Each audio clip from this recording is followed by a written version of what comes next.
سلم على بريق السماء كسبت وين سراما سلام تخطاتلتنا إذا channel كما تكونوا تبوك تكونوا ناي وتر تمنيتنا بحقنا نيوم متشم زينا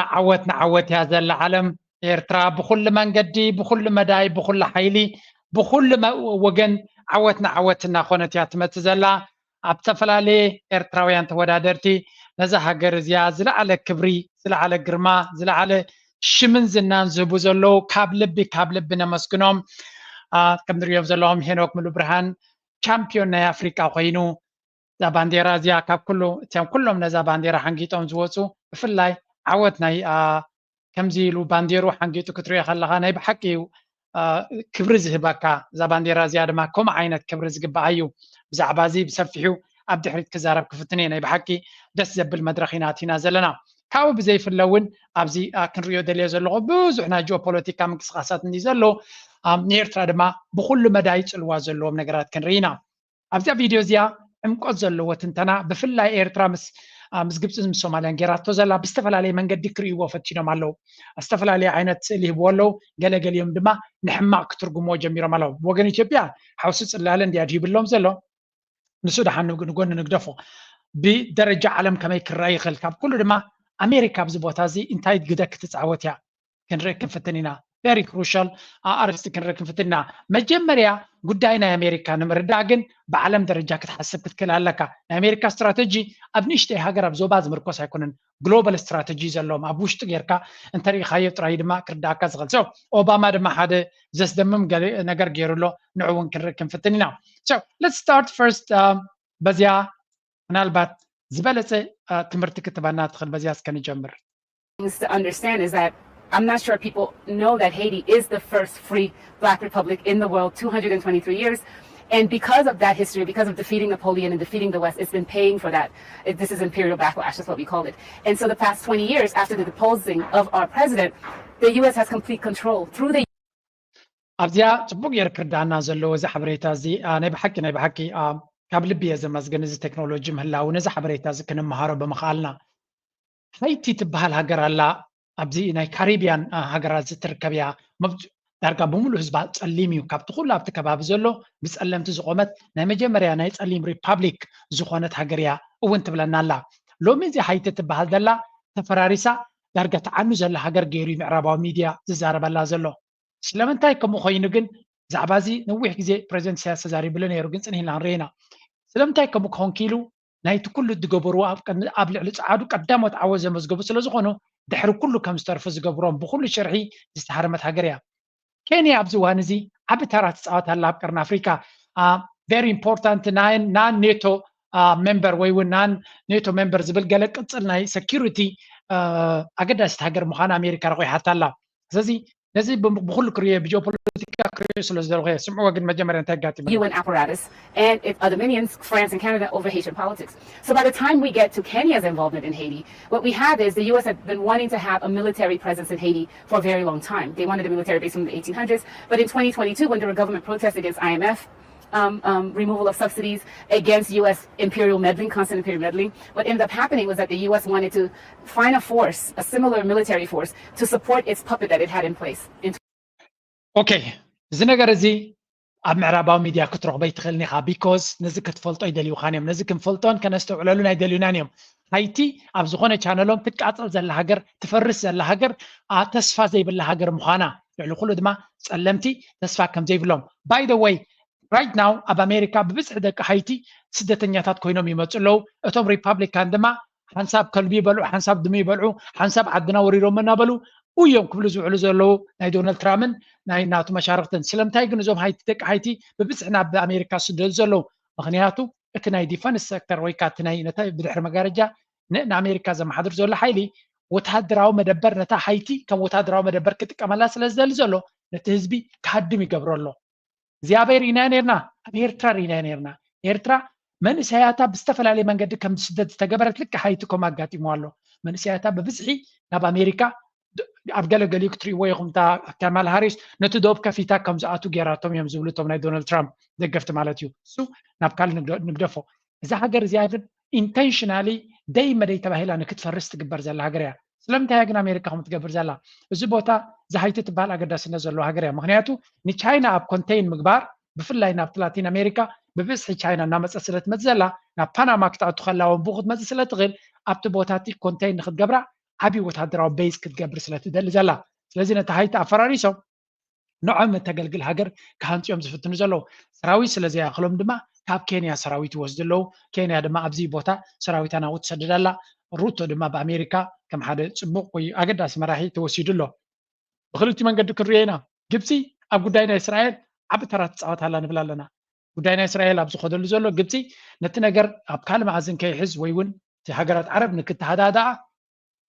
ኣሜሪካ ብፍሉይ ንግብፂ ትደልያ ከም ዘላ ኣብ ብዙሕ ቻነላተይ ኣብ ብዙሕ ቪድዮታተይ ገሊፀልኩም ኣለኹ ኣብ ካልእ ግዜ ኣብ ድሕሪት ብዕምቆት ክንሪኦ ኢና ኬንያ ኸ ኣብ ጉዳይ ናይ ኣሜሪካ ሴኪሪቲ ናይ ኣሜሪካ ምስላጥ ዓብ ተራ ትፃወት ኣላ ኣቢ ከንታይ ይገብር ኣሎ ናቲንግ ወላ ሓንቲ ስራሕ የብሉን ኣቢ እምበሽ ነቲ ሃገሩ እቲ ዞባ ንኸይፈርስ ጥራይ ዘይኮነስ ነቲ ዞባ ዕግርግር ንኽኣትዎ ምክንያት ኮይኑ ኣሎ ኢትዮጵያ ንኣሜሪካ ገዳሲት ሃገር ነይራ ቀደም ድሕሪ ኢልካ ኣብዚ እዋን እዚ ኣብ ትሕቲ መርሕነት ኣቢ ላያቢሊቲ ወይ እውን ክሳራ ናይ ኣሜሪካ ኮይና ዘላ ክሳራ ናይ ኣሜሪካ ምክንያቱ እቲ ዞባቲ ኣብዚ ኣሜሪካ ኣብ ካልእ መሽቁላ ወይ ካብ ቢዙ ኮይና ትሉ ዘላ ጉዳይ ናይ እስራኤል ያለ ቁፅፅሮም ኮይኖም ኣሎ ጉዳይ ናይ ዩክሬን ኣሎ ጉዳይ ናይ ቻይና ንቻይና ክቆርቆሮ ፍትኑ ኣሎ they have so many other challenges እዚ ነዚ ጥራይ ፎከስ ክገብሩ እቲ ካልእ ርጉእ ክኾነሎም ወይ እውን ስቴብል ክኾነሎም እዮም ዝደልዩ ዘለዉ ኣባ ከንታይ ይፈጥረሎም ኣሎ ኤግዛክትሊ ስታቢሊቲ ኣብ ቀርኒ ኣፍሪካ ከምዘየጋጥም ናይ ሑቲ ከይኣክል ኣቢ ድማ ነቲ ዞባቲ ርግኣት ከምዘይረክብ ገብረሎ ስለዚ እንታይ ክኸውን ኣቢ ኣሜሪካ ብሕማቕ ዓይኒ ክጥመት ናይ ግድን እዩ ኣብ ልዕሊኡ ድማ ናብ ብሪክስ ከይዱ ኣሎ ኢትዮጵያ ሒዝዋ ናብ ብሪክስ ኣትዩ ኣሎ ወስኹሉ እዚ ደምሩ ልጥራይ ኩሉ ትሱ ዝገብሮ ዘሎ ኣብቲ ዞባ ንኣሜሪካ ዝኾነ ይኹን ስትራቴጂካዊ ረብሓ ናይ ኣሜሪካ ከሳልጥ ዝኽእል ዓቕሚ የብሉን እምበሺ ኸማን ሪስኪ ዝፈጥረሎም ዘሎ ብመቓን ክትሪኦ ከለኻ ግብፂ ምስ ኤርትራ ዝገበረቶ ውዕል ፅኒሕና ፅቡቅ ጌርና ንሪኦ ኒና ግን ኤግዛክትሊ ሜክ ሰንስ ንዓብ ንመለስ ኬንያ ቦታ እትሕዛላ ናይ ግብፂ ድማ ብድሕሪት ክንሪኦ ኢና ሕጂ ንመለስ እዚ ሃገር እዚኣ እንታይ ያጋጥማ ኣሎ ምስ ናይ ኤርትራ ዝመሳሰል ታሪክ ስለ ዝኾነ እንድሕሪት መሊሱ ክሪአና እዩ 2022,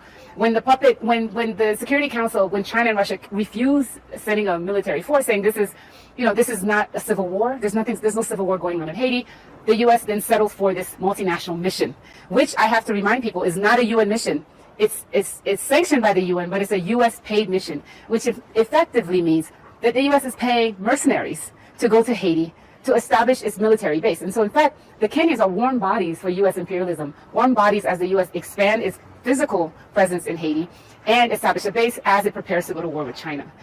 ስለዚ ኣብ ልዕሊ ሃይተ ተገይሩ ዘሎ ናይ ብሓቂ ዝሕዝን ታሪክ ምዃኑ ከመይ ዝበለት ሃገር ዝነበረት ንቅድሚት ከይትብል ጥራይ ዘይኮነስ ተፈራሪሳ ወታደራዊ ስትራቴጂ ናይ ኣሜሪካ ንኸተገልግል ክትከውን እያ እዚኣ እዚ ከዓ እቲ ሚድያ ኣብ ጎኖም ኮይኑ ፅቡቅ ጌራ ብዛዕባ ሚድያ ክትዛረብ እያ ነዚ ኩነታት እዚ ግን ኣቐድማ ኣቢሉ ብዝበለፀ ዝገለፆ ነይሩ ክምለሰልኩም እየ ኬንያ ድማ መጋበርያ ናይቲ ናይ ኣሜሪካ ስትራቴጂያ ትኾን ዘላ ኬንያ ከምኡ ገብር ከሎ ዊልያም ሩቶ ኢን ሪተርን ከም ግብረ መልሲ ንኢትዮጵያ ፋጎ ኣውፅኡ ናይ ቀርኒ ኣፍሪካ አንከር ስቴት ኮይኑ ኣሎ አንከር ስቴት ናይ ኣሜሪካ ምዃን ፅቡቅ ዲ ሕማቅ ንብሱ ዝኻለ ዲስካሽን ኣለዎ ዊልያም ሩቶ ኣብ ስልጣን ንክነብር ግን ዝበለፀ ዕድል ይንዑ ኣዲኹም ኣለኹም መለስ ዜናዊ ዲክታተር እዩ ነይሩ ኢፌክቲቭሊ ናይ ኤርትራ ፕሬዚደንት ዲክታተር ክትብሎ ተኮይንካ መለስ ዜናዊ ዲክታተር እዩ ነይሩ ስለምንታይ ግን መለስ ዜናዊ ከም ዲክታተር ዘይቁፀር ነይሩ ምክንያቱ ናይ ኣሜሪካ አንከር ስለ ዝነበረ ረብሓ ናይ ኣሜሪካ የሳልጥ ስለ ዝነበረ ክወርድ ኣይደልይዎን እዮም ነይሮም ሕጂ እውን ነቲ ህወሓት ብዙሕ ዝቃለስሉ ዘለው ዲሞክራሲ ስለ ኣብ ኢትዮጵያ ስለ ዝደልዩ ይኮነን መጋበርያ ብትክክል ከገልግሎም ዝኽእል ንረብሓታቶም ስለ ዝደልዩ ኣቢ ግን ኣክንዲ መጋበርያ ክኸውን ከም ዝደሊ ብምሉእ ልቢ ንኣሜሪካ ክሞታላ ከም ዝደሊ ንሓደ ኣሜሪካዊ ገሊፅሉ ዶኩመንታሪ ተሰሪሑ ኣሎ ብተግባሩ ግን ዝእመን ሰብ ከም ዘይኮነ ሪኦም ኣለው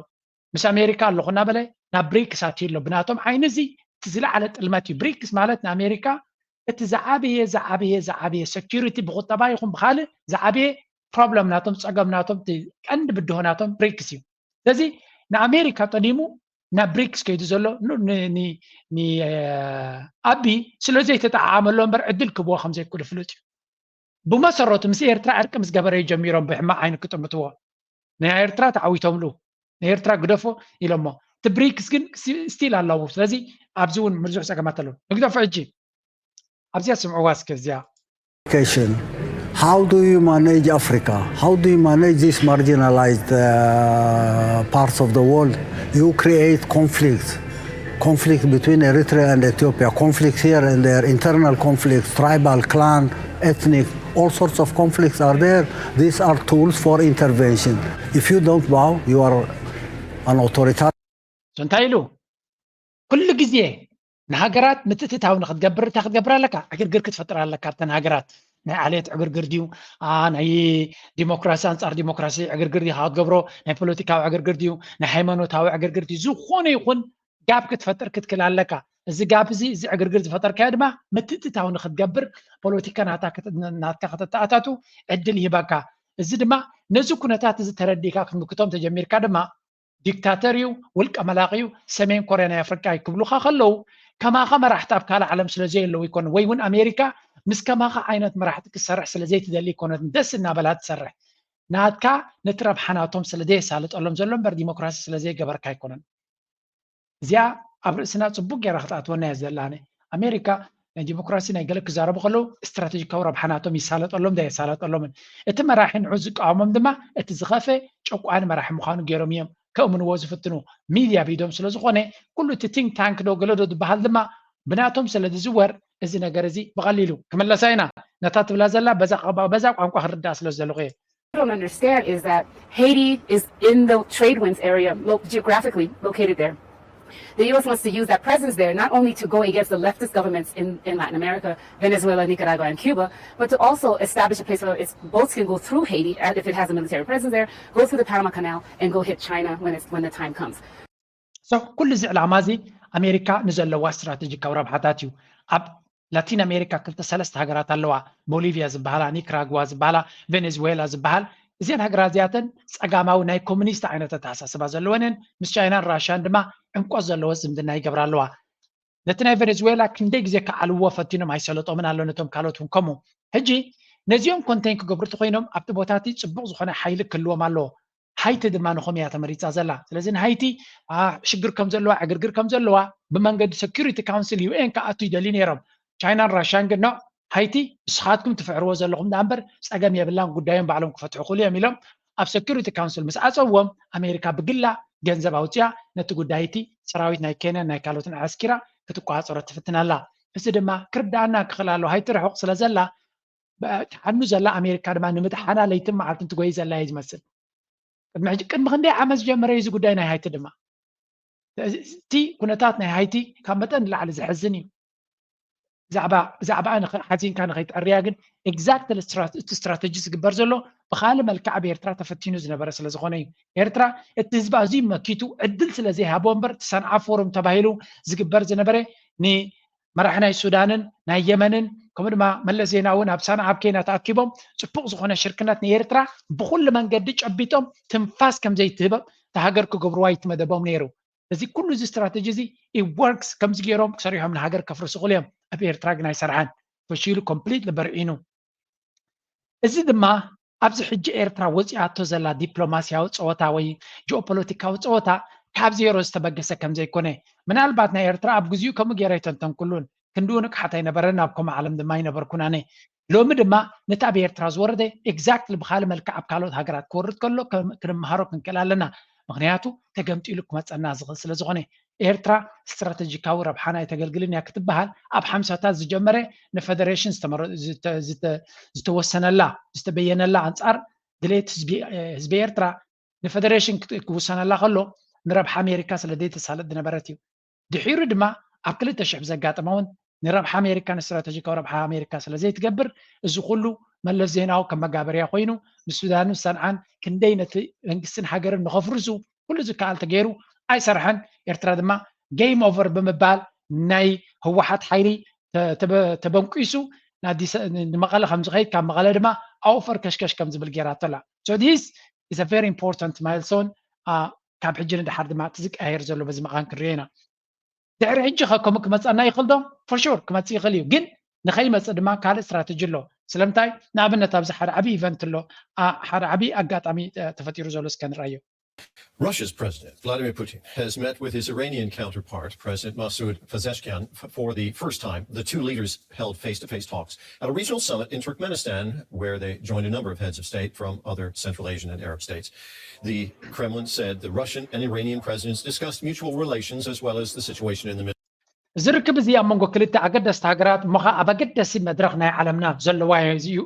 ዘለዋ ዝግበር ዘሎ ኢራን ምስ እስራኤል ኣብ ዝለዓለ ተፋጠጥ ወይ እውን ሕለፍያ ኣብ ዘለዎ ደረጃ ናበይ መንገዲ ክኸዱ ይኽእሉ ኣብ ዝበሃልሉ ዘለዉ ክኸውን ከሎ ራሽያ ድማ ምስ ብምሉእ ምዕራባዊ ዓለምን ኣሜሪካን ኣብ ተፋጠጥ ኣብ ዩክሬን ኣብ ዘለውሉ ስለዚ ክልቲአን ሃገራት ኣብ ኣዝዩ በዳሂ መድረክ ይራኸባ ኣለዋ ሽርክነተንን ዝምድናን ድማ እናሓየለ ይኸይድ ኣሎ ቅኒ ኢለን እውን ደጊሞም ክራኸቡ እዮም ኣብቲ ናይ እንታይ ካ ትብሎ እዚ ናይ ብሪክስ ዋዕላ እውን ክራኸቡ እዮም ሓደ ዓብዪ ስትራቴጂካዊ ስምምዕ ድማ ክገብሩ እዮም ይበሃል ኣሎ ነዚ ዞባና ብኸመይ ክፀልዎ ይኽእል ብዓብዪ ናይ ዓለም ደረጃ ካል እንድዩ ነዚ ዞባና ብኸመይ ክፀልዎ ይኽእል ኣብ ፊትና ሑቲ ኣሎ እዚ ሑቲ ዝበሃል ሓይሊ እንታይ ዓይነት ሓይሊ ክህልዎ እዩ ኤርትራ ምስ ራሽያ ጥቡቕ ዝኾነ ዝምድና ከም ዘለዎ ርኢና ኣለና ራሽያ ድማ ንኤርትራ ካብ መጠን ንላዕሊ እያ ተድልያ ኤርትራ ንራሽያ ብጣዕሚ ኣገዳሲት ሃገር እያ ፈርዲኹም ኣለኹም እዚ ኣብ በዚ መንገዲ ክንሪኦ ኣለና ዳትስ ዋይ ኣብ ዩኤን ክኸውን ከሎ ኣብዚ እዋን እዚ ኣብ ናይ ሂውማን ራይትስ ገለ ራሽያን ቻይናን ኣክቲቭሊ ንኤርትራ ዲፈንድ ይገብርዋ ኣለዉ ስለምንታይ ኤርትራ ልዑል ስትራቴጂካዊ ኣገዳስነት ዘለዎ ሃገር ስለ ዝኾነት ንቻይናን ራሽያን እቲ ናይ ኣሜሪካ ወራር ተኣውጅሎም ዘሎ ልዑል ኣገዳስነት ዘለዎ ሃገር እያ ኤርትራ ማለት እዩ ዳትስ ዋይ ኤርትራ ኣብ ፅቡቕ ገፅ ብሰንክትሉ ይደልዮም እዚ ሑቲ እናሓየለ ክኸይድ ከሎ ናይ ሑቲ ዘዋሪ ኣውቲስታ ኢራን ድሕሪ ኮይኑ ኢራን ምስ ቻይና ምስ ራሽያ ይራኸብ ኣሎ ስለዚ ኤርትራ ብናይ ሑቲ ፀገም ስግኣት ክመፅኣ ከም ዘይክእል ንፁር እናኾነ ይመፅእ ምክንያቱ ነቲ ቀይ ባሕሪ ድማ ብዘይካል ዓለም ካብ ኤርትራ ንላዕሊ እውን እቶም በዓል ራሽያን ቻይናን እዮም ዝጥቀምሉ ዘለዉ ንንግዲ ማለት እዩ ኦኬ ንቐፅል እንታይ ተባሂሎም ኣብዚ East. The meeting comes amid soaring tensions in the region, with Israel engaged in a war with the Iran-backed militant group Hezbollah. Well, ties between Russia and Iran have strengthened since the Kremlin sent troops into Ukraine in 2022, with Tehran widely believed to be supplying Moscow with weapons. But these growing ties have proved to be a delicate balancing act for the Kremlin. So, ኣብዚ ጉዳይ እዚ ዓለምና ብቕልጡፍ ትቀያየር ኣላ ኣሰላልፋ ጥራይ ዘይኮነ ዕምቆ ዘለዎ ዝምድናታት ናይ ሪል ወሳኒ ዝምድናታት እዩ ዝህነፅ ዘሎ ከምቲ ናይ ዝሑል ኩናት ማለት እዩ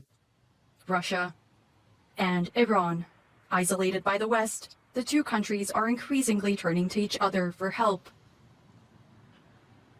They don't understand or like each other very much, but the very need for cooperation is a stable basis for the development of their relationship. Ties have deepened. So, እንታይ እዮም ዝገብሩ ዘለዉ ኩሉ ግዜ ከምዚ ዓይነት ክመፅእ ከሎ እቲ ሽርክነት ኣብ መንጎተን ሃገራት ዘሎ ሕማቕ ምዃኑን ብምዕራባውያን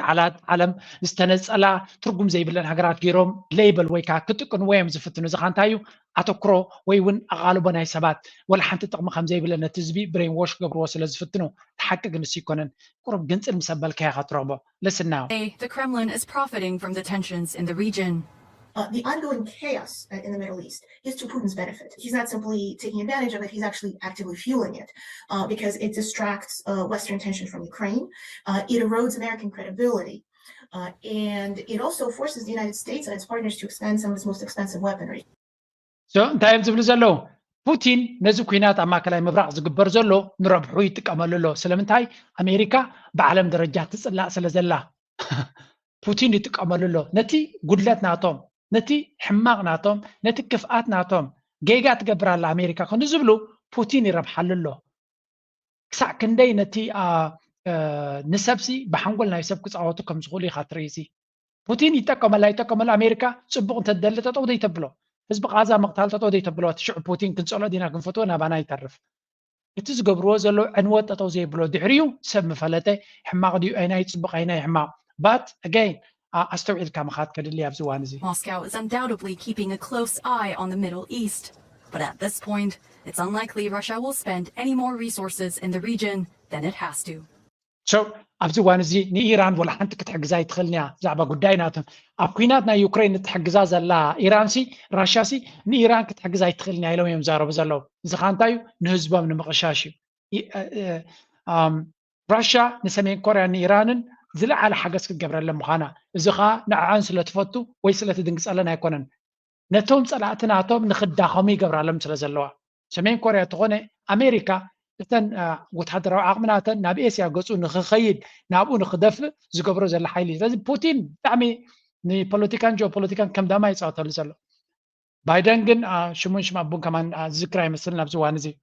ንሱ እንተኮይኑ ነቲ ሃገር ዘመሓድር ንሱ ከም ዘይኮነ ግን ርግፀኛ እዩ ስለዚ እንታይ ኢና ንርኢ ዘለና ኢራን ወይ እውን ራሽያ ንኢራን ክትድግፍ ከላ ኣብቲ ቦታቲ እቲ ኣገዳስነት እቲ ምጥመማት ሃገራት ድማ ከም በዓል ኤርትራ እውን እንትኾና ብዙሕ ኣብ ቅድሚት ዕድል ዘይረኸባ ዝነበራ ዝበለፀ ዕድል ክረኽባ እየን ወይ እውን ብኣሜሪካ ከምቲ ቀደም ተፀቒጠን ክኸዳ ከም ድሌቶም ክፃወቱለን ከም ዘይክእሉ ስለምንታይ ካልኦት ሓይልታት እናሓየሉ ይመፁ ስለ ዘሎ ብፍላይ እዚ ናይ ብሪክስ ዋዕላ ውሳነታት ናቱ ልዑል ትፅቢት ዝግበረሉ ዘሎ ንሱ እንታይ ዓይነት ኣስተዋፅኦ ክገብር እዩ ነቲ ዘሎ ናይ ማልቲፖላሪቲ ናበይ ክወስዶ ይኽእል ኣብዚ ሓንቲ ዘረባ ነይራ ፅብቕቲ ተዛረብዋ For more on this story, I'm joined now by us. She joins us from Riga, where DW Russia. Natalia, how important is this meeting between the Russian and Iranian leaders? So this meeting, Terry, just ended more than an hour ago. Iranian President Masoud Pezeshkian said the relations between Russia and Iran are both strategic and sincere, and Vladimir Putin stressed that these relations are now a priority for Russia, and their views on the affairs are quite similar. Exactly. تايلاتي زي فلاديمير بوتين بعفو زي لعول استراتيجيكا وقداسنا زلو زمدنا مخانان إيران دما قدامنا priority مخانان راشا obviously دكاتاتولو سلازلان تحبريتا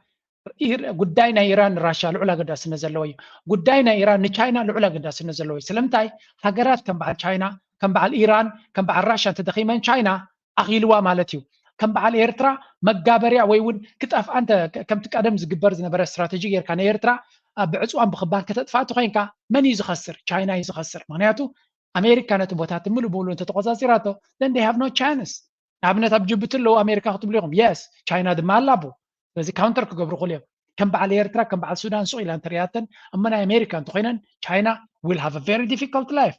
قبسي تخيكا قبسي مس كلهم تبغ زمدنا يزلوا من البعض زي العالم أمريكا كل واي خليجن تشاينا دما زأكل ربحها زأكل شركة مس تشاينا خمسة مس قبس خمسة لواي فلتيهم بالسعودية أقل ملس لذي إيرترا زلا تبوتها بزو كل نريو زلنا من قدي زم عبالتات زي ولا وقع نبحرقة خيزغل زمثل انتخونه نيرتراجن نبتصبغ من قد نخد كيد ويون نيرترا تلوا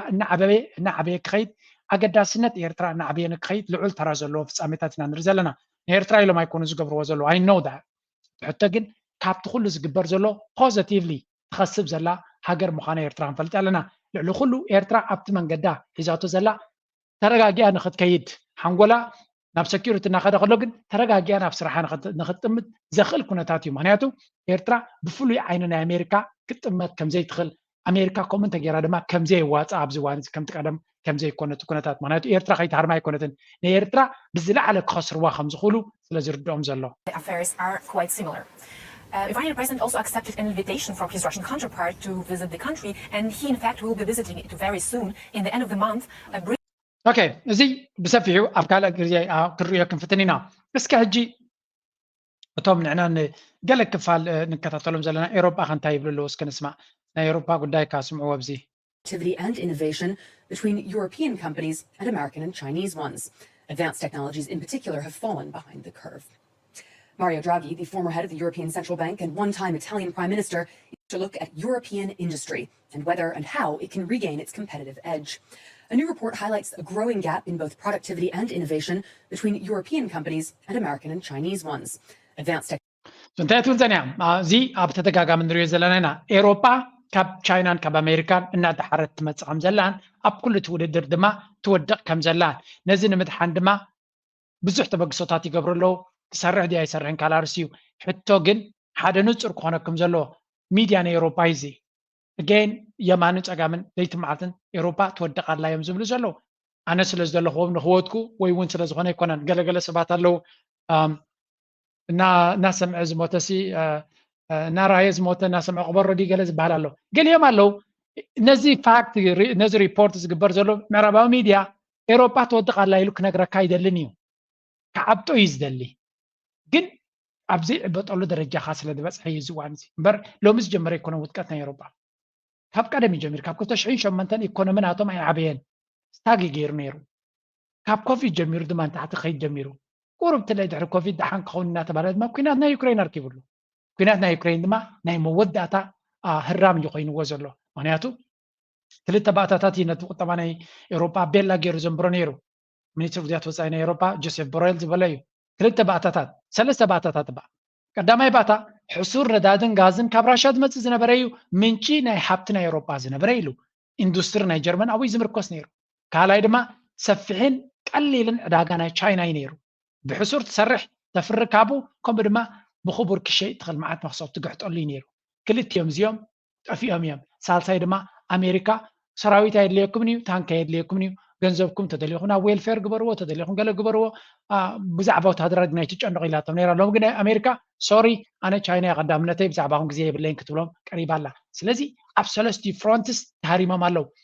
ወታደራዊ ዓቕሚ ናቶም እዮም ካሃንፁ ኢንዱስትርያዊ ዓቕሚ ናቶም እዮም ካሃንፁ ንግዲ ምስ ቻይና ድማ ናብ ዝኸደ ድማ እዚ ንኸይድ ኣሎ ስለዚ ኤውሮጳ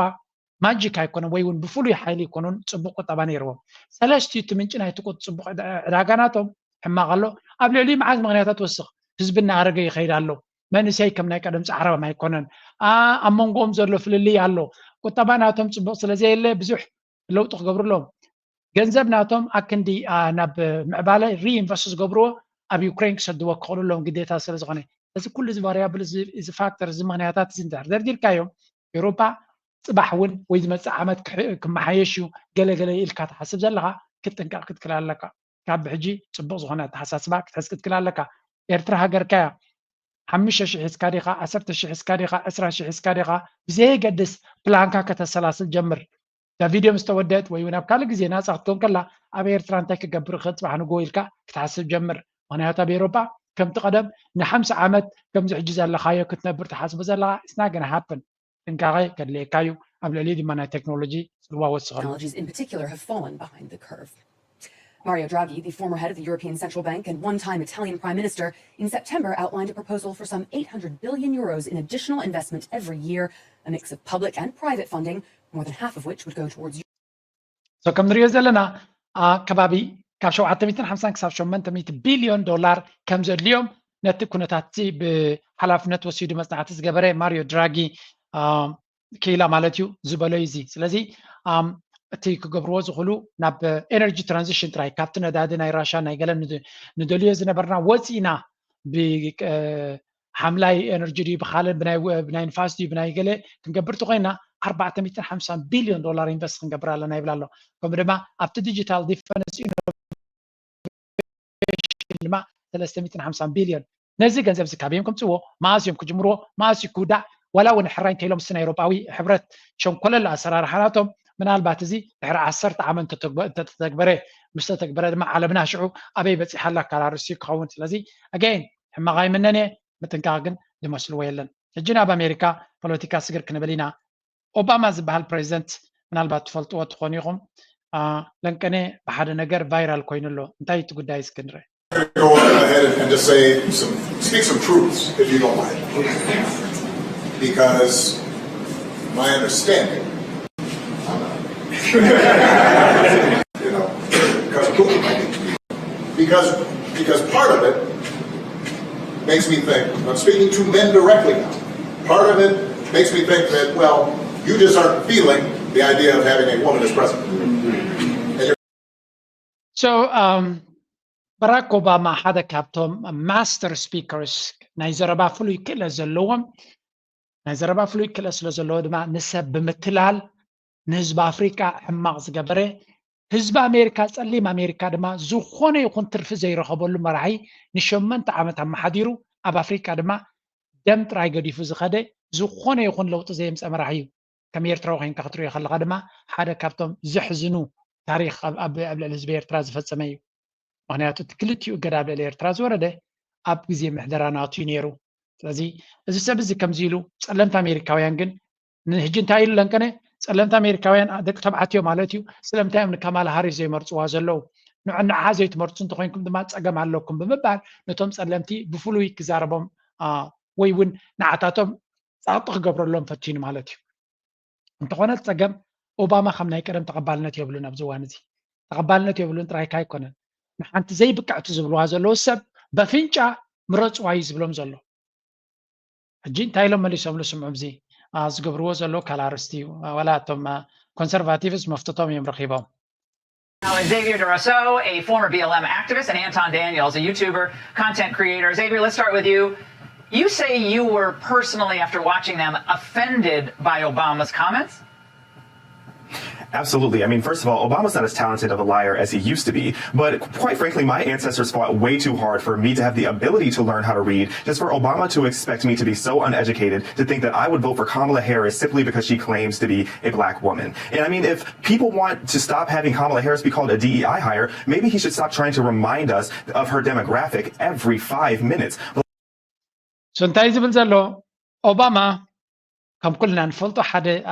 ፍልይ ዝበለ ሕልፍ ብርቱዕ ሓሳቡን መተላለልን ምዃኑ ንፈልጥ ኢና ሕጂ ድማ ሕልፍ ሓሊፉ ኣነ ንመን እየ ክመርፅ እንታይ እየ ክመርፅ ንመን እዩ ዘዋፅኣኒ ወለደይ እቶም ኣቦታተይን ኣባሓጎታተይን ለይትን መዓልትን ተቃሊሶም ኣንቢበ ንክርዳእ እሞ ንሓይ ዝኸውን ውሳነ ንክገብር በቂዐ ዘለኹ እየ ነዚ ናተይ ውሳነ እዩ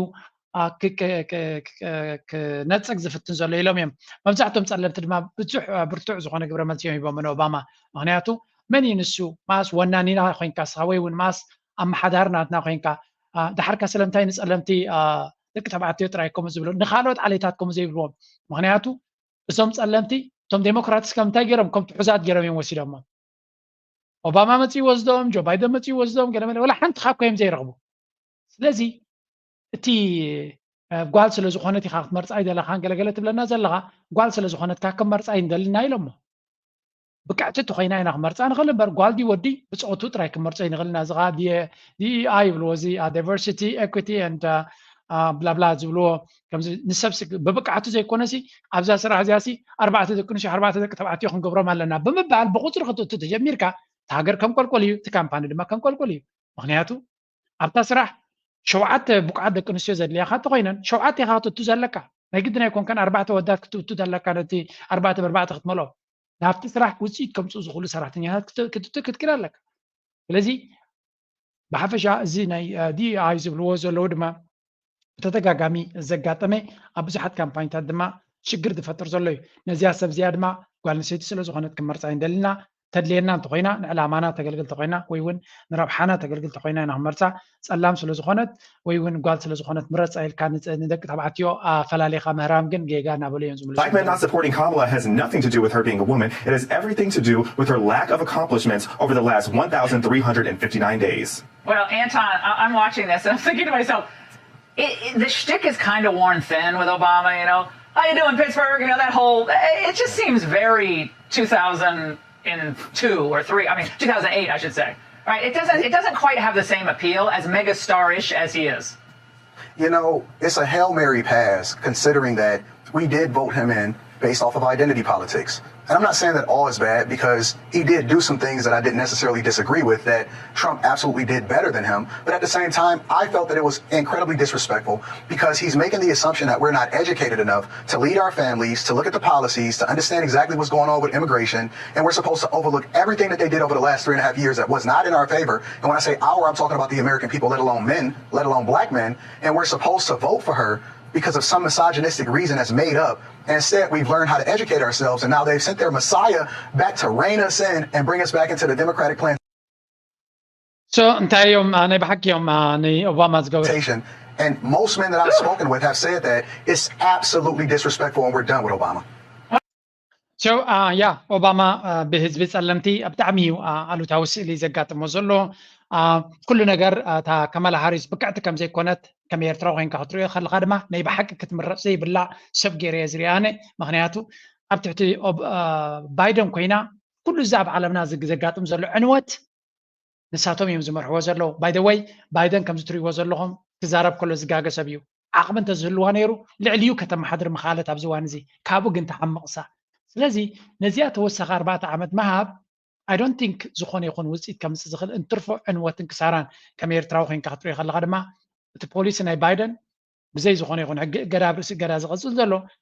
ትራምፕ ተመፅኡ ዕድልና ክንርኢ ንኽእል ክቕየር ዲ ኣይክየርን ኣይፈልጥን እየ ብሓፈሻ ግን ትራምፕ ኣሜሪካ ፈርስት ስለዝብል እስትራቴጂ ናቱ ምናልባት ካብኡ ናብኡ ኣብ ለውጢ ክፅበ የብልካን ኣብ ጉዳይ ማእከላይ ምብራቕ ኢለኩም እየ ተመሳሳሊ ዝቕየር ነገር ክህሉ ይኮነን ኣብቲ ናይ ዞባና ግን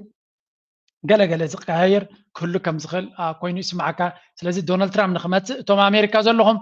ኣነ ندونالد ترامب اندورس قبر زلو نسكم الرأس يزمرت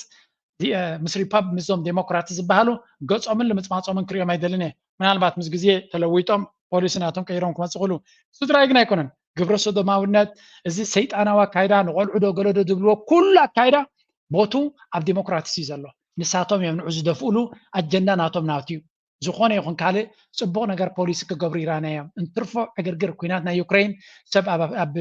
أب سلامنا تمحل خلو كوينات أربجن بومبن زهبو زلو سميم أب إسرائيل تقونا تمس عسالي أب إسرائيل هجي دونالد ترامب تشوفلو كجبر يزبل ابنتوني بالله وحفشاكن كابزو زلو ممحدار زخف كل يزبل ابنت علني أمريكا وصلوا زي كونكناتي دمتي أي قد سكمني بتوم كنت مرتو تدخلوا قل I hope تغكلنيا ناتكم ردات وسيتكم أنا كمخرجكم كم زي كل تفلتوا يوم أمريكا تقومت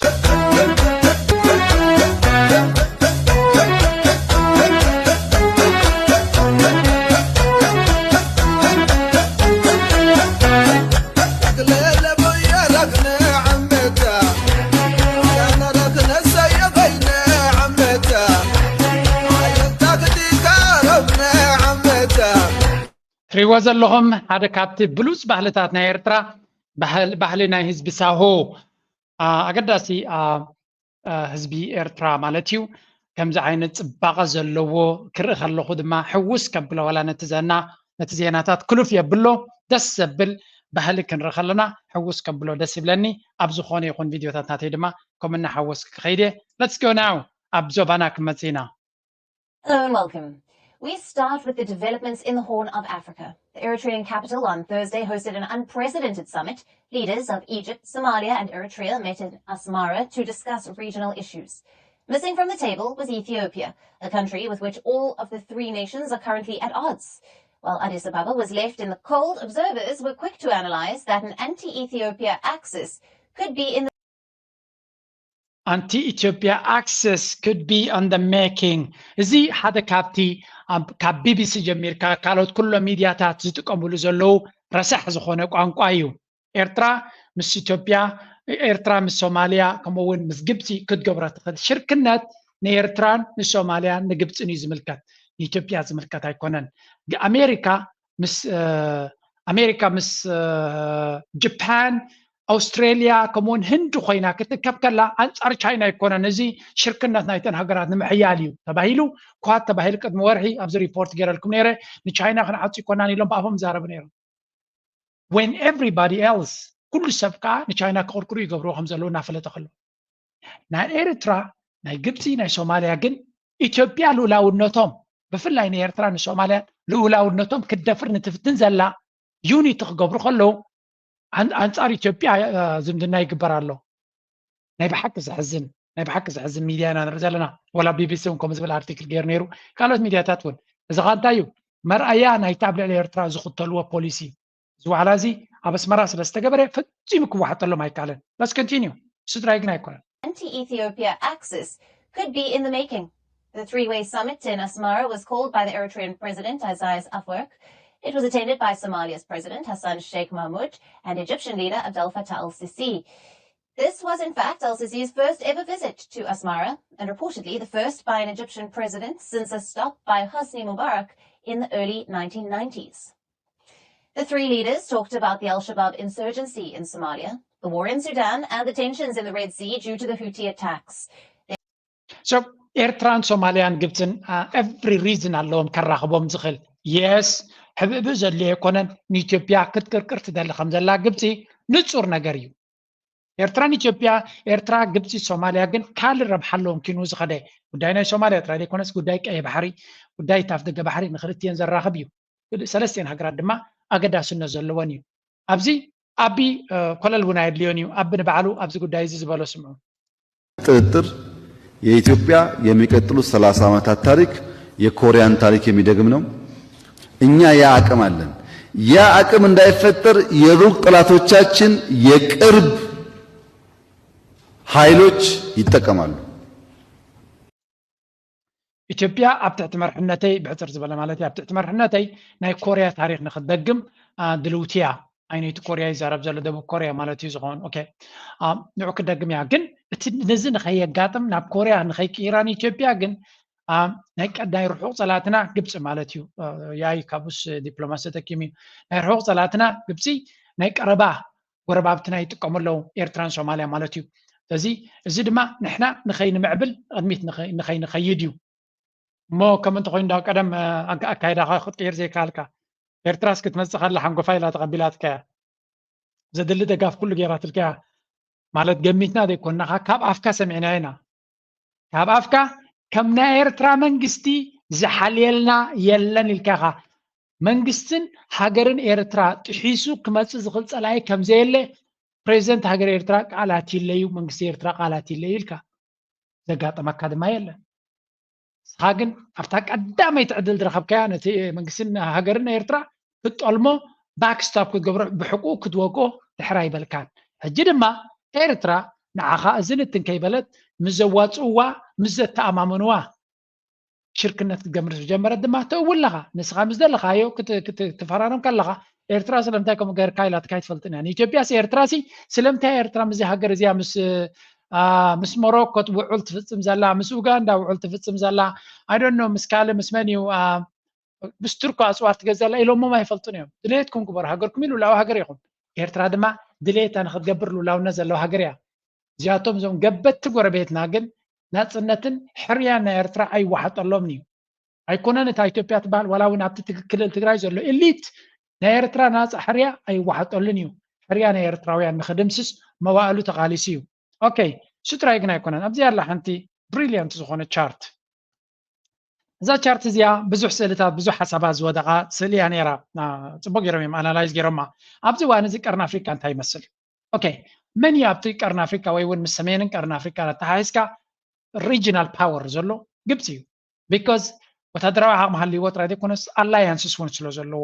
ተደላይ ዝኾነ ሃገር እውን ስለ ዘለዎ እዚኻ እንታይ እዩ ምስ ግብፂ ምስተን ሜጀር ሱፐር ፓወር ዝበሃላ ምስ ራሽያ ምስ ቻይና ምስ ኣሜሪካ ጥቡቅ ዝኾነ ዝምድና ኣለዎ ካብ ሰለስቲአን ድማ ዓብ ሓገዝ ዝግበረሉ ኣሎ ራሽያ ኒኩለራዊ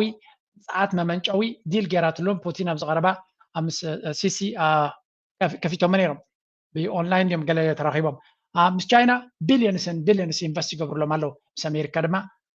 ትማሊ እዚ ኩነታት ኣጋጢሙ ከሎ ጥራይ ናይ ሚልዮናት ወታደራዊ ሓገዝ ሂቦሞም ኣለዉ ሓደ ኣገዳሲ ናቶም ኣንከር ስቴትን ኣብ ኣፍሪካ ድማ እቲ ዝለዓለ ወላ ብደረጃ ዓለም እውን ከይከውን ድሕሪ ዩክሬን ኣውፂኻ ማለት እዩ ድሕሪ እስራኤል ዝለዓለ ወታደራዊ ሓገዝ ዝረክብ ሃገር እዩ ኦኬ ስለዚ ግብፂ ቨሪ ኢንትረስቲንግ ሜጀር ፓወር እንድሕሪ ኢልናዮ ምስ መን ዝምድና ኣለዎ ምስ ሱዳን አልቡርሃን ማለት እዩ ፅቡቅ ዝምድና ኣለዎ ምስ ናይ ኢማራት ድማ ብሉፅ ዝኾነ ዝምድና ዓፅዩሎ ኣንሲስ ኣብ ዝዋን እዚ ንዓቢ 3 ቢልዮን ኢንቨስት ገይሮም እንድሕሪ ኢልና 35 ቢልዮን ኢንቨስት ክገብሩሉ እዮም ብ10 ዕፅፍናቱ ዝበዝሕ ናብ ግብፂ ኢንቨስት ክገብሩ እዮም ኢማራት ድማ የዋፅኦም እዩ ግብፂ ናይ ቱሪስት ሃብ እዩ ቁጠባዊ ፀገም ስለ ዘለዎም በዓላቶም ከማዕብልዎ ዘይክእሉ ቦታታት ዝበለፀ ኢንቨስትመንት ትገብር ኣለዎ ዱባይ ወይ ገለመለ ፅቡቅ እንዲ ግን ክንዲ ግብፂ ሰሓብነት ስለ ዘይብሉ ግብፂ ድማ ንኤውሮጳውያን ዝቐረበ ሰንተር ናይ ቫኬሽን ክኾን ስለ ዝኽእል ኣብ ግብፂ ዓብ ናይ ቱሪዝም ሰንተር ክገብሩ እዮም ስለዚ ኣብ ቱሪዝም ኢንቨስት ክትገብር ትሕሪ ኮንካ ድማ ንቱሪዝም ስሕበት ናይ ግብፂ ድማ ኣብ ኒል ዝምርኮስ እዩ ስለዚ ኣብ ጎኒ ግብፂ ስለ ዘለካ ፖሊሲ ናይ ኣልሲሲ ስለ ዘለካ ኢኻ ከም ትገብር ዘለካ ኦኬ ፋይን ብምቕፃል ምስ ሶማልያ ግብፂ ፅቡቅ ዝኾነ ዝምድና ኣለዋ ጥራይ ዘይኮነስ ወታደራዊ ሓይሊ ናቶም ንክትሃንፅ ትብገስ ኣላ ምስ ኤርትራ ኣብሶሉት ብሪልየንት ዝኾነ ዝምድና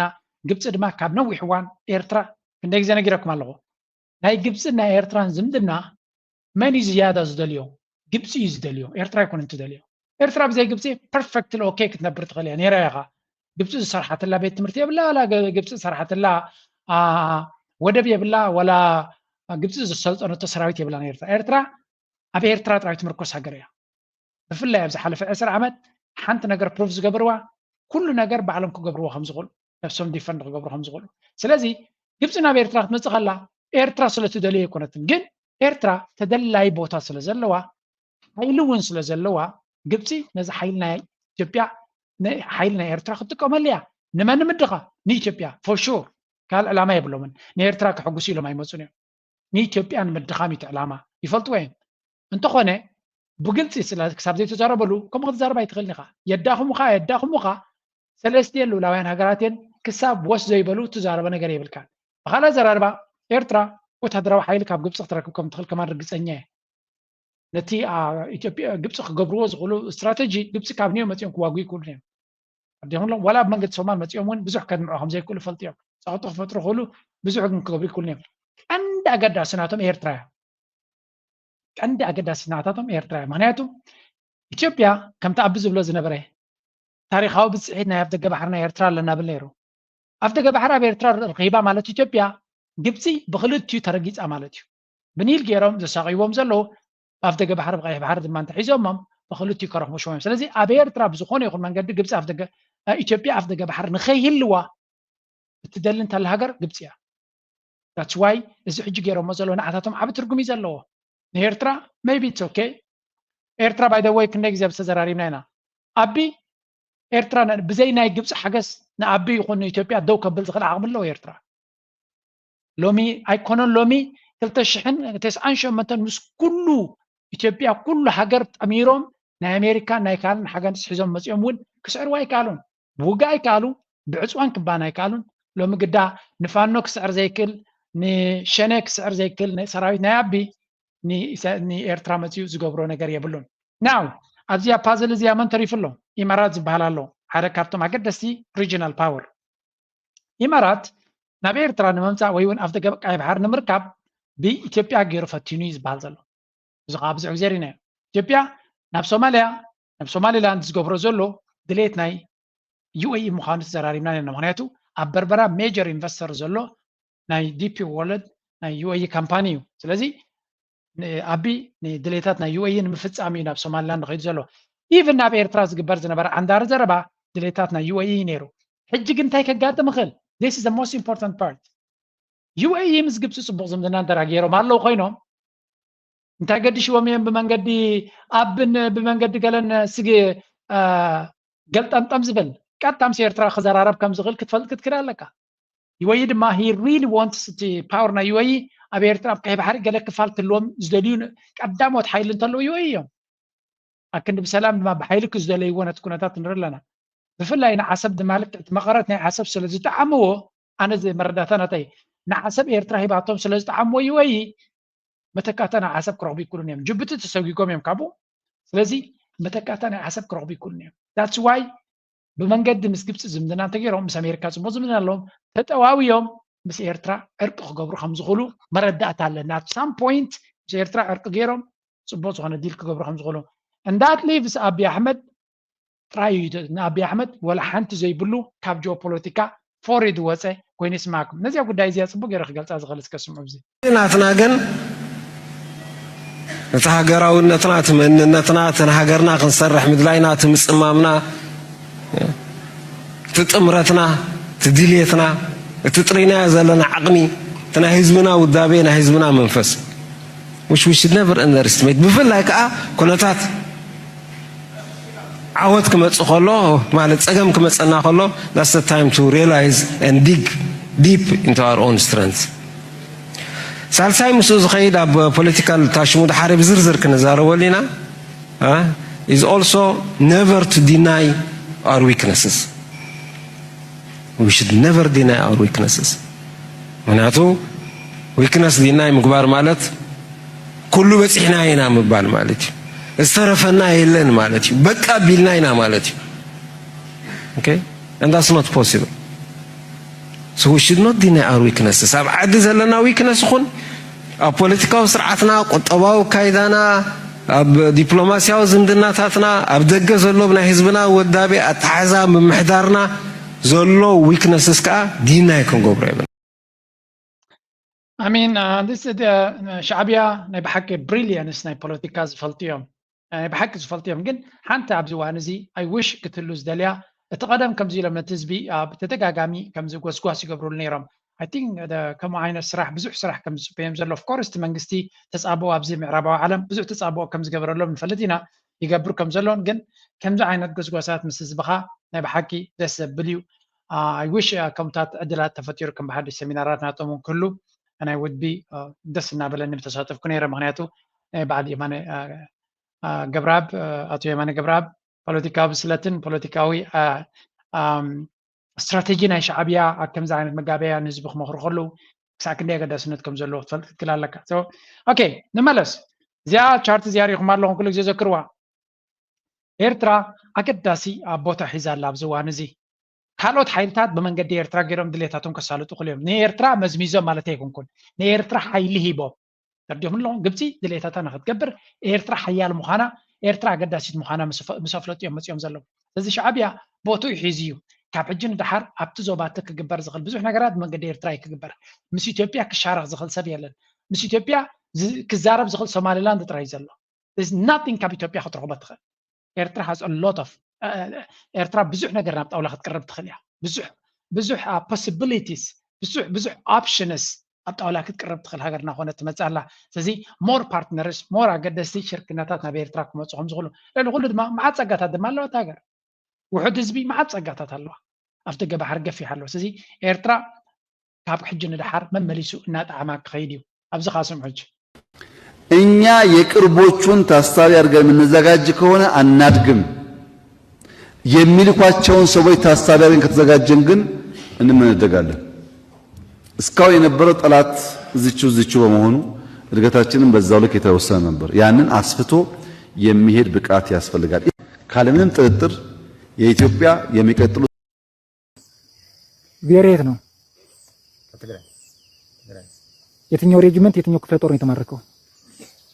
የሳምስተኛ ክፍለ ጦር አዛዥ እዚ ትሪእዎ ዘለኹም እንተስሓቆም እንተስሓስዮም እንታይ እዮም ዝብሉ ዘለዉ እዚ ተቐደም ትግራዋይ እዩ ትግራዋይ መበቆል እዩ ካብቶም ናይ ፋኖ ተማሪኾም ዘሎ ወታደራት እዩ ኖ ካብቶም ናይ ኢዲኤፍ ናይቲ ኢኤንዲኤፍ ናይ ኢትዮጵያ ፌደራል ሓይልታት ተማሪኾም ዘለዎ እዩ እዚ ሰብ እዚ ንብርሃኑ ጁላ ክማርኽ ከሎ ተቐደም ኣብቲ ግዜ ቃልሲ ትግራዋይ እዩ ኣብቲ ናይ ትግራይ ቃልሲ ይመስለኒ ክማርኽ ከሎ ዝማርኾ ሰብ ኢሎም ስእሊ ኣውፅኦም ኣለዎም እዚ ሰብ እዚ እዚ ትሪእዎ ዘለኹም ዝዛረብ ዘሎ ንሱ ከም ዝማርኾ እስከ እንታይ ይብል ክንሰሙ መልካም እንግዲህ ከሰሞኑ የአማራ ፋኖ በጎጃም 3ኛ ክፍለ ጦር አናብስቶች እጅ ወድቀዋል የውጊያ ሂደቱና አጠቃላይ የነበረው እናንተ እንዴት እንደተማረካችሁ እሱን ተናገሩ እንግዲህ እኛ አሁን እዚህ ከመጣን ወደ 2 ሳምንታችን ነው የነበርነው ሰሜን ሸዋ ነው ከሰሜን ሸዋ መጥተን በቀጥታ ሰከላ ነው የገባነው ሰከላ ከገባን በኋላ ከፋኖ ጋር ግጭት የጀመርነው አሁን ውጡ ስንባል ከመግባታችን በፊት ግን የፋኖ በመንግስት የተነገረ ፋኖ ዘራፊ መሆኑ ፋኖ ጸረ ህዝብ መሆኑ ከህዝብ የተነጠለ መሆኑ ተነግሮናል ነገር ግን ይሄን ይዘን በትናንትናው ከተነሳን በኋላ ወደ ግጭት ከገባ ከም ትሪእዎ ዘለኹም ንሱ ኣብ ካልእ ቦታ ኣብዚ ቀረባ ዋን ኣብቲ ኣሽዋ ዝበሃል ከጥቅዒሉ ከም ዝመፀ ምስ ሰራዊት ተወዲቦም ከም ዝመፁን ኣብቲ ኩናት ድማ ብፈቐዱ እዩ መዓት ምሩኻት እዮም ዘለዎ ለንቀነ በትን ፋኖ ዳርጋ ዓጢቖም እዮም ከም ሕሱም ግብፂ ዋላ ገለ ዘድልዮም እውን ኣይመስለንን ካብ ብዙሕ ሰራዊት ናይ ፋኖ ናይ ፌደራል ዓጢቖም እዮም ኣብዚ እዋን እዚ መጀመርያ ብሓንቲ ጥይትን ብሓንቲ ታኒካን ዝኸዱ ዝነበሩ ሎሚ ብሬናትን ገለመለን እዮም ኮይኖም ዘለዉ እንታይ እዚ ከዓ መመሊሶም ንክሕይሉ ይገብሮም ኣለዉ ኣብኸ ምስ ካልኦት ሓይልታት ዓበይቲ ሓይልታት ይፍክር ኣሎ ኣብ ውሽጢ ዓዱ ዘሎ ሓንቲ ዘይነበሮ ሓይሊ ቤላ ዕጢቕዎ ዘሎ ንዑ ክስዕር ዘይከኣለ ድማ ካልእ ፈኸራት ጌና ክቕፅል ክንሪኦ ኢና በኋላ ግን ህዝባዊ መሆኑ ህዝብን ያቀፈ መሆኑ አረጋግጠናል ምክንያቱ ውጊያው አብዛኛው ለህዝብ የተደገፈ ነበር ፋኖ ናይ ህዝቢ እዩ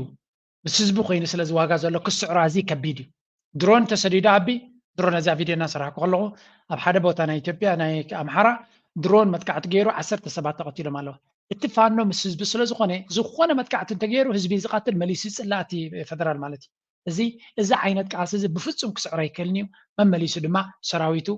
ይስዕንዋ ኣለዉ እዚ ስለ ዝኾነ ድማ ኣሜሪካ ፅቡቅ ገይሮም ተዛሪቦም ነይሮም እዮም For your question, I wish a male reporter had asked about gender-based violence because we all should be concerned, whether you're male or female. It's horrific what has happened in Ethiopia. It's horrifying what's happening in Sudan. I will relate to you that we were recently in Geneva, in Switzerland, pushing for peace in Sudan and protection of human rights through our new ALPS initiative. And we met with Sudanese women and we heard ኣብ ሱዳን ይኹን ኣብ ኢትዮጵያ ዘጋጥም ዘሎ ዕንወት ናይ ብሓቂ ዝሕዝን ምዃኑ ዝዛረብ ዘሎ ስለዚ ኣቢ ፍሉይ ታሪክ ከም ዘይብሉን ብተደጋጋሚ ዘጋጥሞ ዘሎ ኣብ ሱዳን ዘጋጥም ዘሎ ዕግርግር ኣብ ኢትዮጵያ ዘጋጥም ዘሎ ዕንወት ኣብ ልዕሊ ሲቪላውያን መቕተልቲ ናይ ብሓቂ ዝሕዝን ምዃኑ እዮም ዝዛረቡ ዘለዉ እቲ ፋኖ ሓይልናቱ ዝለዓለ ፍናን ከም ዘለዎ ኣብዚ እዋን እዚ ካብ ቦታ ናብ ቦታ ድማ ብዙሕ ሰራዊት እናመረኸ ይኸይድ ከም ዘሎ I think ብዙሕ ቪድዮታት ክቅርበልኩም ካልፍ ነይረበት ክልል 4 ኦሮሚያ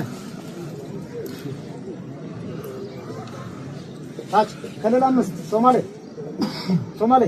ኦሮሚያ ሰራዊት ናይ ኣብ እንታይ ይብሉ ኣለዉ ዝበዝሐ ክፋልናቱ 80 ሚታዊት ኣብዚ እዋን እዚ ሰራዊት ኦሮሞ ምዃኑ ምክንያቱ ኣብቲ ናይ ኦሮሞ ክልል ጥራይ ተመስሪቱ ንኢትዮጵያ ከመሓድር ይፍትን ከም ዘለዎን እቲ ዝማረኽ ዘሎ ሰራዊት ድማ ብመኪና ተፃዒኑ ይመፅእ ኢፌክቲቭሊ ኣብ ነፍሲ ወከፍ ዝኣተወ ግንባር ድማ ክማረኽ ይኽእል ከምኡ ድማ ንሳቶም መዓት የሰልጥኑ ይመፁ ይማረኹ so we don't see anything ኣብዚ ኩነታት እዚ እስከ ንመለስ ኣብታ ናይ ኣንቶ በዝራናይ ኣርስቲ boost security and the counter-terrorism abilities. The leaders also issued a statement in which they mentioned the need for unequivocal respect for the sovereignty, independence, and territorial integrity of the countries of the region. But this sudden summit comes when tensions are simmering in the Horn of Africa. And one nation at the center of these tensions is Ethiopia,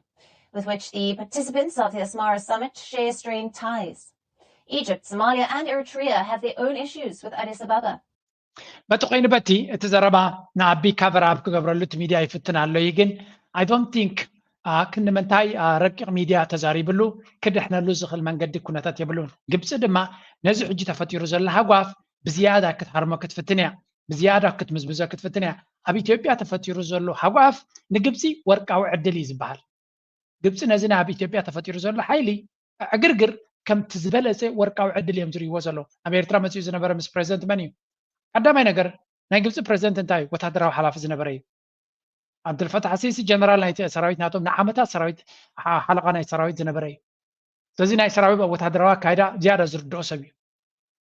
እቶም ቀንዲ ብቐረባ ናብኡ ክልተ ግዜ ናብዚ ናብ ኤርትራ መፅኡ ዘሎ ድማ ሓላፊ ስለያ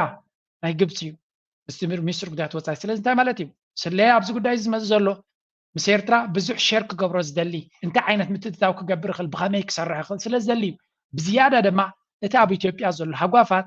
ልዕሊ ማንም ግብፂ ብዙሕ ገንዘብ እያ ኢንቨስት ገይራ ትብል ዘላ ኢትዮጵያውያን ፈልጡ እዮም ንኢትዮጵያ ሕንፍሽፍሽ ንኽኣትዋ ግብፂ ኣብ ዘይተኣትዎ ጉድጓድ የለን ይብሉ እዮም ኤግዛክትሊ ሕጂ ዘለዎ ኩነታት ድማ ንግብፂ እቲ ዝበለፀ ኦፖርቹኒቲ እዩ ካብዚ ዘለዎ ክወፁ ይኽእሉ ዶ ኣይክእሉን ኣይፈልጥን እየ እንተስ ኣብ ልዕልና ዝገብርዎ ዘሎ ፈኸራ ግን ብፍፁም ክዕርፉ ይክእሉን እዮም ምክንያቱ ንግብፂ ተዛሪቦም ከስምዑ ስለ ዘይክእሉ ኣብ ዝስምዕዎ ሕጂ ክዓፍር እዩ ሓደ ኸ የቀረው ትጠፋለህ ከዛስ እጅህን የምታስገባው ሻዕቢያ በነገራችን አደገ ልንገርህ እንደ እኔ ስማ ከሻዕቢያ ጋር ግጭት እንዲነሳ አበክረ እንደምንሻ ታውቃለህ እንዴ ኢትዮጵያ መንግስት ደግሞ ዝም ብዬ ሳይሆን ነገር ስራውን ዝም ብዬ ሳይሆን እኮ ነው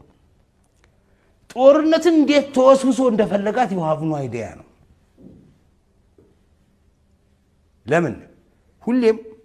ትልቅ ፓወር ስትሆን ትንኮሳ ትፈልጋለህ ጀስት ኮዝ እንዲኖርህ ያጸፋ መልስ ለመስጠት እና ለማ እቲ ፈኸራ ዕንደራን ኦፍ ኮርስ ዚኣቶም ኣቢ መንግስቲ ናይ ኣቢ ናይ ጁላ ዝያዳ ዝፈልጦም ብቐረባ መዳልያ ዝሽልሞም ዝነበረ እዩ ስለዚ እንታይ ማለት እዩ እቲ ብርሃኑ ጁላ ክዛረብ ከሎ ንዚ ኸማን ይበልሕ ከውን ካብኡ ካብዚ ዝፍለጥ ሓሳስባ ዘለዎም ኣይኮኑን ተኣቢ ክትሰምዕዎ ፀኒሕኩም ኢኹም ስለዚ ኣብ ፈኸራ እዮም ተፀሚዶም ዘለዉ እዚ ኸ እንታይ እዩ ገለ ኣብዚ ቻነለይ ብዙሕ ግዜ ንሰምዓ ዘረባላ ሕኑቕ እንታይ የውፅእ ዓፍራ ኢሎም እዮም ዝሓልፍዎም ስለዚ ኣብ ብዙሕ ናብኡ ኣተኪርካ ክትርዮን ክትንትኖን ትኽእል ነገራት የለን ብዙሕ እዮም ክዛረቡ ዝኽእሉ እስከ ናብ ትግራይ ገፅና ኸንስገር አለላለው ውጻት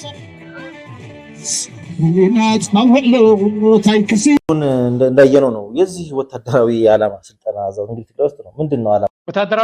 ወታደራዊ ልምምድ ኣብ ትግራይ ዝንሪዮ ዘለና ማለት እዩ እንግዲህ ግልጽ ነው የታጠቁት ኃይሎች በዚህ በዲዲአር መሳሪያን ፈተው ወደ ተለያየ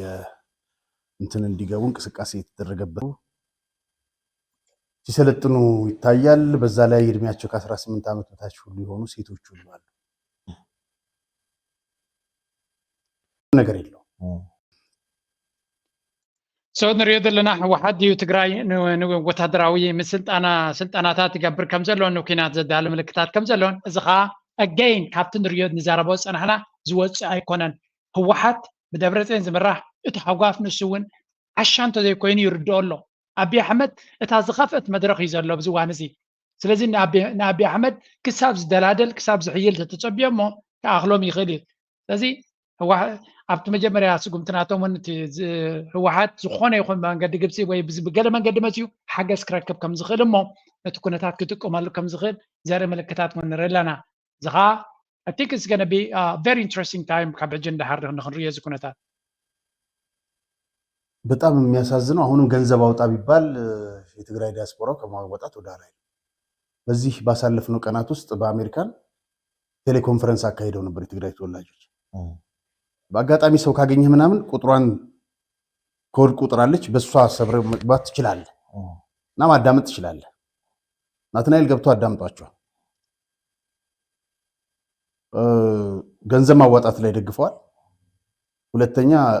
ጌታቸው ረዳን በማስገደልና በማስወገድም ድጋፍ እናደርጋለን ብለዋል። እንኳን ለዚያ በቃችሁ።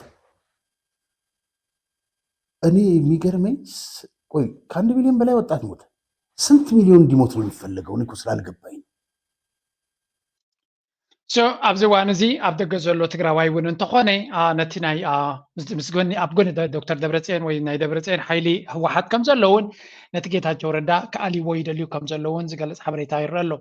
ስለዚ ኣብ ትግራይ ናብ ኩናት ክትኣቱ እያ ዝብል ኣይ ቲንክ እዚ ሕጂ ናይ ተጋሩ ሓይሊ ሞትን ስቃይን ዝፀልእ ሞት ናይ ተጋሩ ዝምነ ሰብ የለን። ጌታቸው ረዳ ብዝኸዶ ዘሎ ተጋራይ ሞቱን እዮም ዝብል ጋራንቲ ዘለዎ ኩነታት እውን የለን። ስለዚ እቲ ዝበለፀ ኣብ መንጎም ስምምዕ ክገብሩ ነይርዎም እዩ። በቲ ኮይኑ በቲ ግን እቲ ህወሓት ዝበሃል ሕቁ ዝተሰበረ ውድብ እዩ። እቶም ክልተ ሓይልታት ድማ ሓደ መጋበርያ ናይ ኣቢ ኮይኑ ኣሎ። ጌታቸው ረዳ ክንዲ ጌታቸው ረዳ ዝፈከረ ይነበረን ኣንፃር ኣቢ ማዕኮረ ቢያቲ ናይ ኣቢ ኣላምፅ ኣሎ፣ ፅቡቅ ድማ ኣሎ። እቶም ካልኦት ድማ እንተስ ዕድል ስለዘይረኸቡ እንተስ መርገፂኦም ዝተፈለየ ኮይኑ በይኖም ኮይኖም ኣለዉ። ግን ንሳቶም እውን ዝሕግዞም ኣይክስኑን እዮም። በዚ ኮይኑ በቲ ኣሜሪካ ድማ ክትዓርቆም ኣይፈተነትን እምበር ቀሊል ነይሩ ክዓርቆም ኢሎም ክትውሉ ይደለዩን ኣጀንዳ ናቶም ስለዝኾነ ስቕ ኢሎም ይርይዎ ኣለዉ። እዛ ኣብ ኢትዮጵያ ዝግበር ዘሎ ሓሸውየ ኣጀንዳ ናይ ኣሜሪካ ስለዝኾነ they want exactly ከምታ ዘላታ ኣብ ዝበሃል ዝኸዶ ዘሎ ናብ ብሪክስ ናብ ገለዶ ዝኸዶ ዘሎ ይርይዎ ስለ ዘለዉ እዛ ሃገር እዚኣ ኮምፓክት ኮይና እንተተጠሚራ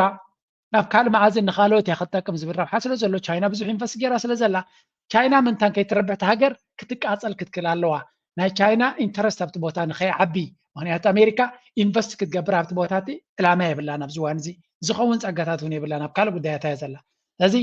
ሕንፍሽፍሽ ካኣትዎ ከሎ ንቻይናውያን ኢንቨስተራት ካብቲ ዓዲ ይወፅእ ኣለዉ። ኤግዛክትሊ ሓደ ስትራቴጂ ናይ ኣሜሪካ ድማ ቻይና ኣብ ኢትዮጵያ ተስፋሕፍሖ ዘላ ክጎድል ክኽእል ኣለዎ።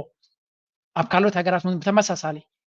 ስትራቴጂ ኣብ ባንግላዴሽ ነቲ መንግስቲ ቀይራቶ ክንብል ከለና ኣብ ካልኦት እውን ብኩሉ ብዓቕሞም ናይ ቻይና ፅልዋ ክወጥቀሉ ዝኽእል ስትራቴጂ እዮም ዝኽተሉ ዘለዉ። That's why Abiy Ahmed has no chance ኣብዚ እዋን እዚ ካብቲ ዘለዎ ኩነታት ንኽወፅእ መመሊሱ ንኽገድድ ጥራይና ክንርኢ ንኽእል። እዚ ይመስል እቲ ኩነታት ናቶም ክንምንታይ ይዓፍሩ ኣለዉ፣ ክንምንታይ ይግዕሩ ኣለዉ ንዓታቶም እዩ ዝምልከት። ሕጂ ናብቲ ፅቡቕ ዜናታት ናይ ዓድና ክንሰግር ክንፍትን ኢና። መጀመርያ እስከ በዚያ ንጀምር። ኣይ ቲንክ ኣብዚ እዋን እዚ ዓዲ ማቢላ ዝተወደ ውድድር ይመስለኒ እዚያ He's on again, but this one has opened the gap and he'll be coming to finish. Eritrea at the front, he wins it quite comfortably. Congratulations Henok, you are the champion. ናይ ባሓቂ ዘኹርዕ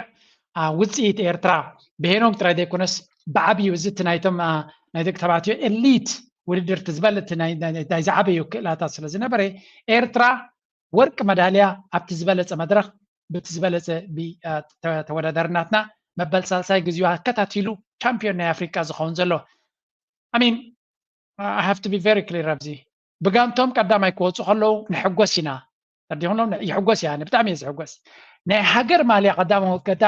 ማልያ ገይሮም ቀዳማይ ክወፁ ከለዉ ግን ካብኡ ንላዕሊ እየ ዝሕጎስ because this is for the nation እቲ ሃገር እዩ ወላ ምስጋንቱ ክኸውን ከለውን ፀገም የብሉን ግን ኣብ ናይ ሃገር ማልያ ክገብሩ ከለዉ ግን ፍሉይ ፀወታ ከርዩ ከለዉ ዝያዳ ክብሪ ይስማዓካ።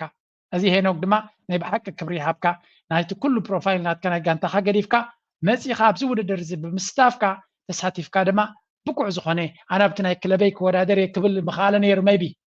ንዑ ገዲፉ ግን أبتناي هجر أبتناي كلوبو كجبر مخالنيرو أبناي هجر متيو إذا عينة وتصيت إيرترا دما سومن ملو إيرترا كينياسي شامبيون ناي سبورت يوم ناي أتلتيكس بقويام بقلن أو عدو متيوم ملحسو ما تحزم ممتر دي كونس إيرترا قد محجي لكم ببشكليتا كان عوات كلنا بقعت ناتنا سلطانا ناتنا يزنقر سلطونا سلزخوني يا إيرترا انت اللي واقع زبل ببشكليتا كعوات تريمم إيرترا كساك كندي سلطون حبرة السب تاريخ زلو حبرة السب مخانو بزون كتفلت تغلاينو قليوم نايت اللي كلون نبركم من كزي نبره هذا زين كينان بعلم ناي بريتين ناي قلن يوم يرم ما أين هاجر أفريقيا زي تجزء تم قربتنا إثيوبيا تجزء أنا زبلو نقصنا تم كارتا غيرا بعد إنجليز حمش عمد كفي لاين برن زي تاريخ زي دم سيسوم يوم زي تجزء زبالو زي تجزء في عمان زقوا بروفلي نقروني بلومن زو نريز لنا إيرترا نايب حكي زخر زحجوس كبر زلوا وتصيت يوم تقولنا له we are very very happy followed by South Africa. Congratulations, African champion again. How does that feel? Yeah,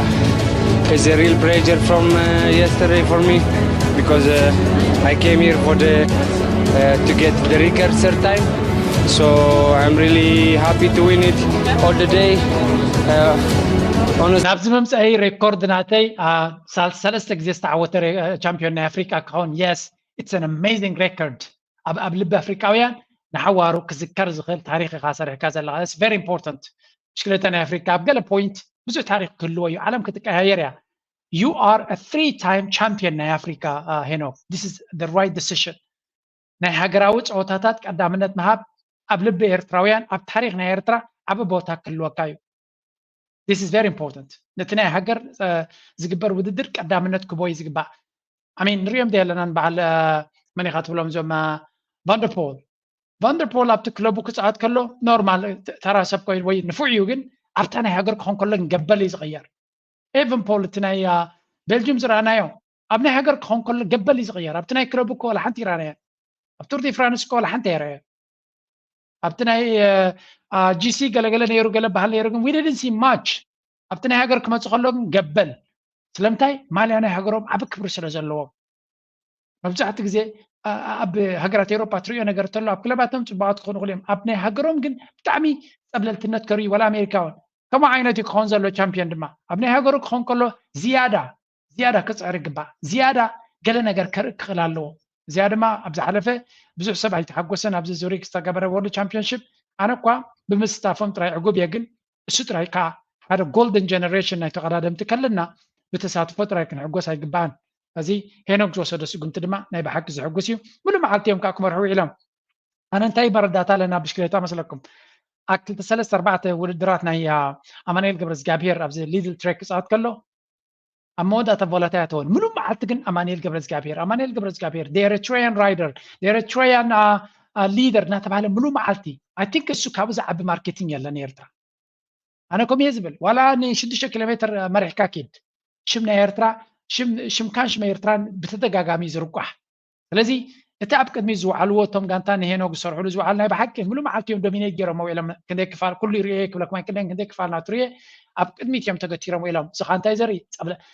حبيكا ولا وعيلكا معواد كونه ملو معلتي دومينيت جرى مو علم امودا دما تتعوت امزغيبمو هنوك يحقسنا له بينيام يحقسنا له مرهاوي يحقسنا له مانيل يحقسنا له ناتنايل يحقسنا له قال نبلا لنا توم قالوا لنا شدما التوم نعيشتو ابز جونيور تساتفهم زلو يم ግን زياده عقابت ፈጢሮም ላይ ናይ ዝወራረስ ሃብቲ ከም ዘለና ድማ ፈሊጥ ኣለዎ ማለት እዩ ከም ዘለና ንፈልጥ እንዲና ግን ኢቭን ኣብቲ አፍሪካን ስቴጅ ወርልድ ስቴጅ ቶም ናሽቱ ጀነሬሽን ካብዞም ሕጂ ዘለዉ ዓበይቲ እውን ዝበለፀ ውፅኢት ከምፅኡ ስለ ዝኽእሉ ስለምንታይ ሞዴላት ናቶም ኣብ ቅድሚኦም ይርይዎም ስለ ዘለዉ the team really impressive today without them I can't win because all the day we control the race until the last 10k they control for me so in the last 10k I try to defend myself every attack and in the last 500 meter we attack with 4 riders and me also attack in the last 500 meter to arrive. Are you surprised?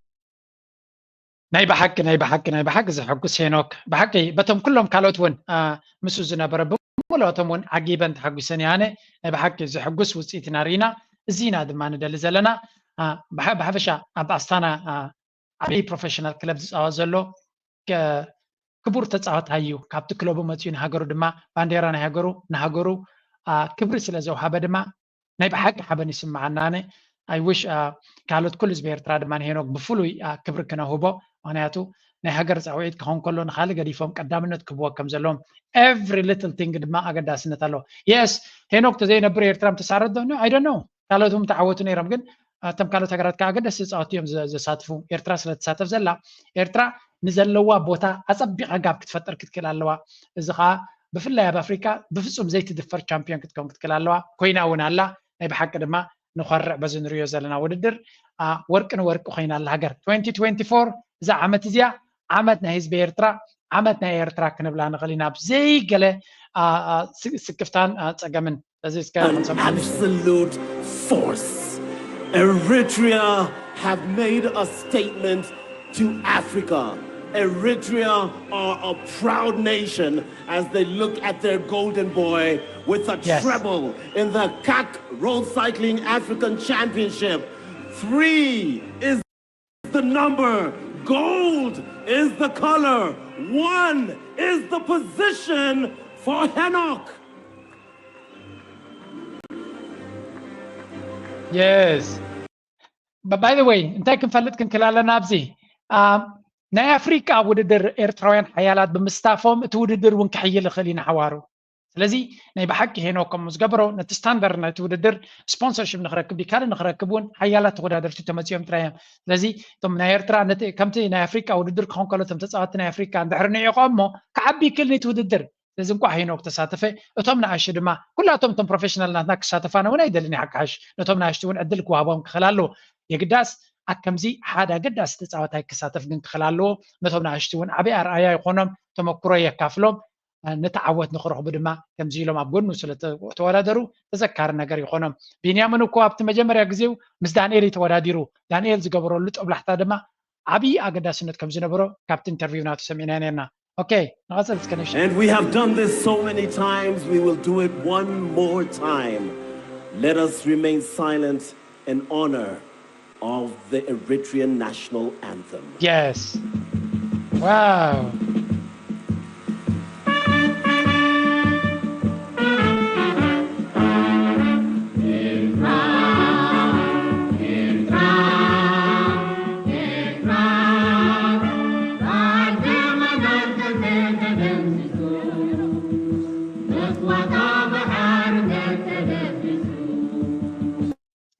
You know,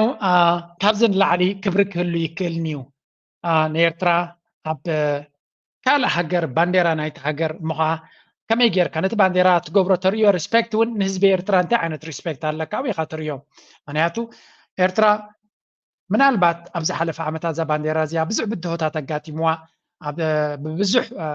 መሰናኽላት ትሓልፍ ዘላ ሃገር እያ እቲ ህዝቢ ድማ ኣብ ልዕሊ እታ ባንዴራ ዘለዎ ክብሪ ጨርቂ ስለ ዝኾነ ወይ ገለ ስለ ዝኾነ ኣይኮነን ነዛ ባንዴራ እዚኣ ንክብሪ ናይ እዚኣ ክንደይ ኣሽሓት ሓሊፎም እዮም ስለዚ ናቶም ክብሪ ናቶም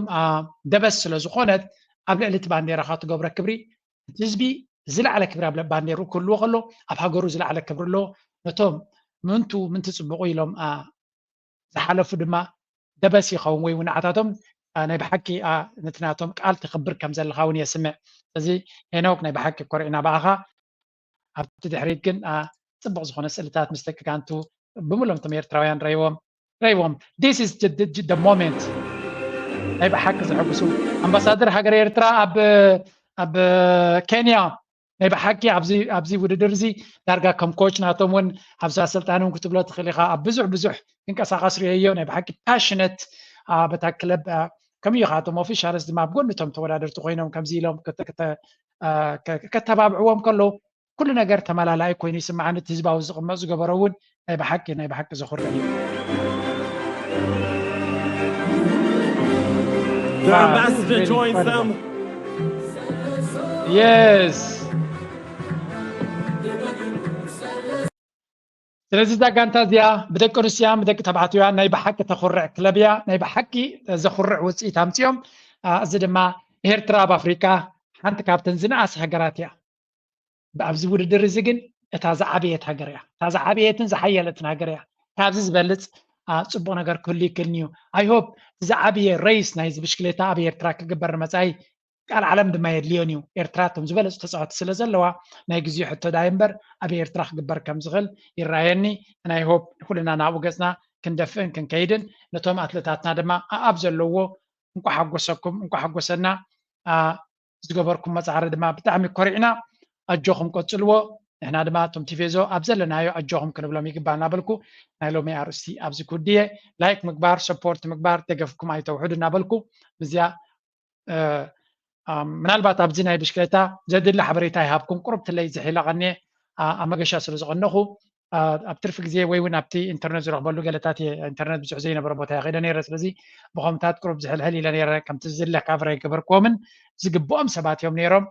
ግን ድሓን ሎሚ ኣረኻኺበሎም ኣለኹ ኣነ እውን ናይ ብሓቂ ተሓጒሰ ንስኻትኩም ድማ ኣጆኹም በልዎም ኣብ ዘለናዮም ኣብ ጎንኹም ኣለና ናይ ብሓቂ ኮሪዕና በኣኹም እናበልኩ ምዝያ ጥዕምቲ ደርፊ ገድፈኩም أرتلك لومي مع سكوين وصار تفارن كان بخاب برد مفرازة سعر كايرو بخاب وشتن بدك حقنات كعبي أنا بتحقق أنت حدا لبي كلنا كعبي يقولون أبصح واسل كمان بصح أنت إريتراوي سببا مرحاوي يقولون أبصح واسل كمان بصح